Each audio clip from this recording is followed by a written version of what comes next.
The USGBC has a LEED rating system, which includes materials establishing points for materials reuse, recycled content, and regional materials. We can use Revit to give us an idea of how much of this material we're using in our project. You can decide on which file that you'll use for this project. You can use the model that we created when we looked at conceptual mass modeling, or you can use an assignment that you've worked with in the past or one that you're currently working with. Recycled material can be fly ash in the concrete, recycled glass or floor tile, reclaimed wood products, and many other types of material.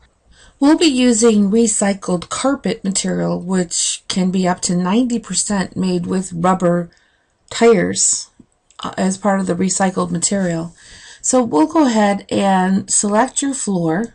You may have to use your tab key to select your floor if there are several elements around it. And then drop this list down of available floor materials, and we'll pick wood truss joist 12-inch with the carpet finish. And then pick edit type and pick duplicate so that we can create our own family for the floor system. And we'll just replace here the carpet finish with recycled carpet. Go ahead and pick OK, and then pick the edit button next to structure. We're going to change here the material. We can pick carpet and select the icon with the three little dots there. The concept of using the material editor hasn't changed that much between 2012 and 2015. In 2012, you have the materials on the left side and the tabs on the right side with graphics for like a shaded and appearance for rendering. 2013, they separated the two sides and still having here the editor with these gray strips. And then in 14, back to one dialog box with the same materials on the left side and back to the tabs with the graphics and the appearance. So instead of clicking on the duplicate button, you would then click on the button at the bottom corner and pick create new material, and then right click to rename it in the same way. And then duplicate this carpet material by picking the duplicate button at the bottom left corner. Or depending on what release you have, you may be picking the icon at the bottom left corner to pick create new material and then right click to rename it. And we'll call this recycled carpet. And remember the exact way that you typed it in so that we can set up the schedule to find the text later on. And pick OK. You can change the color if you'd like to visually see it a little bit better in your drawing. And later on when we talk about rendering, we'll take a look at some of the materials that we can render with as carpet finishes. We'll pick OK, we'll pick OK, and OK. Clicking in space, you should see that new flooring material. Now we can go to the View tab and under Schedules, pick Material Takeoff. We have a choice of creating a material takeoff for the entire project for recycled material, or we can choose a category. We'll go ahead and choose floors, and then just before the word floor, we'll put here recycled, so that the name of our schedule will be Recycled Floor Material Takeoff. And we'll go ahead and pick OK. We can add different fields to our schedule. We will pick material name and pick add. Then pick material area and pick add. And you may even want to add the volume and then create a calculated value based on the percentage of volume that's used as recycled. For this example, we'll use name and area, then go to the filter tab so that we can change the filter by material name. Drop this list down and pick contains, and then type in recycled carpet. You can also change the formatting of the schedule here in these tabs. Let's go ahead and pick OK, and you'll see your recycled floor material takeoff. Even after you've created your schedule, you can pick the Edit button under Formatting. You can change the alignment of these fields to center.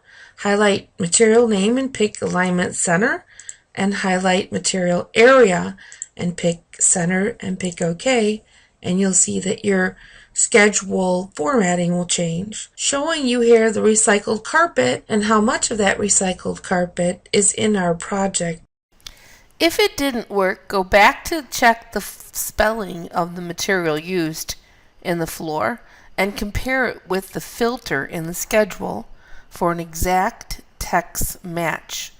If the C and the Y are flipped, or if you use any other type of text, it won't find it. You can use Control-Tab to cycle through the open views, bringing you back to the 3D model to select the floor and pick Edit Type to change the material or verify its spelling. Now let's take a look at solar sun studies. We'll go to the 3D view, and then under Visual Displays, we'll pick Graphic Display Options. And in the Graphic Display Options dialog box, look for Lighting and Sun Settings.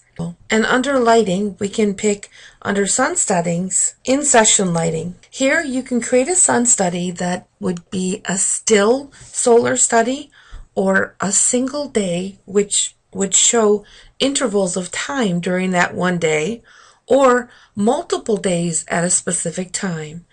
We'll go ahead and pick single day, and then pick Winter Solstice Solar Study. We'll duplicate this solar study by picking the Duplicate button at the bottom left corner, and we'll call this Project Solar Study,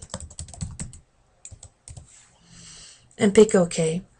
Then under Settings, for location, pick this icon with 3 little dots, and you'll see that the default is in Boston.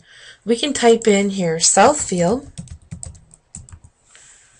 and do a search. Even after we find Southfield at this location, we can put our pointer on that small triangle below this red pin, hold our left mouse button down, and drag that pin to a specific location. Go ahead and pick OK. And because we use the Winter Solstice Solar Study, we're already set up for the date of December 21st. And the time for this single day will go from 10 o'clock in the morning until 4 p.m. For 1 hour intervals between that time, we'll have 7 frames. Let's go ahead and change the time interval to 30 minutes, giving us 13 frames, and then keep the check mark in ground plane at level 1 so that we can see the shadows cast. Pick OK. And then under Shadows, And then we'll put a check mark under Cast Shadows. You can even change here the intensity of those shadows.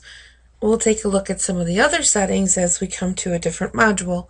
We'll pick Apply and OK, and you'll see right away the shadow that's cast based on the winter sun angles. We'll go to the level 2 floor plan, and then in the level 2 floor plan, we'll go to the 3D house icon at the top and drop down that list to camera. Creating a camera, we can pick at the bottom of our screen, pull our mouse up, and then left click for the direction. In this level 2 camera view, we can crop the view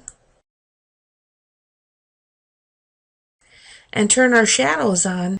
at the bottom left, Then we'll go to Visual Displays and back to Graphic Display Options so that we can pick Lighting and Sun Settings and set this view to the single day sun setting that we already preset as Project Solar Study. Go ahead and pick OK, and then OK again. They've also added here under the sun icon, sun settings, that will bring you directly to the sun settings dialog box. Now that we've created a solar study, we can pick on the sun icon and go to Preview Solar Study. You'll see all of the frames at the top left, with frame 1 being the first one and the time that we start, and then the play button is here in the options bar. When you press play, you'll see the animated solar study based on the sun shadows at those 13 frames. As an option, you can go to the application menu and down to export to images and animations and save your solar study as an AVI file, which is not required to be submitted, but only a reference for you. Highlight the 3D camera view that you just created, right-click, and pick Rename. Let's rename this Project Solar Study. Pick OK, and then let's create a sheet. You can highlight Sheet, right-click and pick New Sheet, and then load the 11 by 17 sheet, which is in the Title Blocks folder. After loading the 11 by 17 horizontal title block, pick OK, and then drag and drop your Project Solar Study view onto your sheet. And under Schedules in the project browser, let's bring in the Recycled Floor Material Takeoff. Save this sheet at the bottom right as Recycled Materials Solar Study. And then we'll change here the name to Advanced Revit, and you can go ahead and put your student name in this title block too. Another way of taking a quick look at the solar angles on our building is to go to the 3D view and just turn on the sun path down here at the bottom left corner. By turning on the sun path, you'll have access to this yellow ball that represents the sun, and if you hold your left mouse button down on the ball, you'll be able to drag your mouse along that line of the projected day, which is down here, December. As you hold your left mouse button down and drag your mouse along this path, you can see at the different times the different shadows that are projected on your building design. You can also select the path and then hold your left mouse button down on the path to change the different month and day at the bottom along the outside ring, making it easy for us to visually see the sun path at any day or time.